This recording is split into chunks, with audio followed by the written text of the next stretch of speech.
సిటీస్‌లో పెట్రోల్ బంకుల వద్ద పెద్ద ఎత్తున జనాలంతా గూడా అంటే వాహనదారులొచ్చి రూ. 100 పెట్టుకునేటటువంటి పెట్రోల్‌లు 500 పట్టుకొని కూడా వెళ్తున్నారు.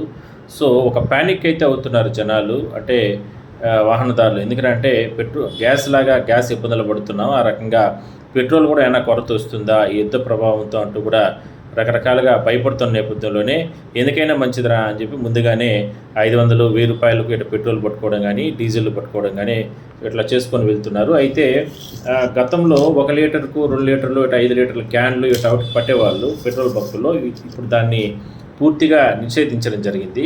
సో, అధికారులు మాత్రం ఎక్కడ కూడా పానిక్ అవ్వకండి, అంటే భయపడకండి. సఫిషియెంట్ స్టాక్ ఉంది. అన్ని ఏజెన్సీలతో కూడా మాట్లాడుతున్నాం. ఎప్పటికప్పుడు అంటే పెట్రోల్ అయితే సరఫరా అవుతుంది అంటూ కూడా అధికారులు చెప్తున్నారు. సో, ఆందోళన చెందాల్సిన అవసరం అయితే లేదు.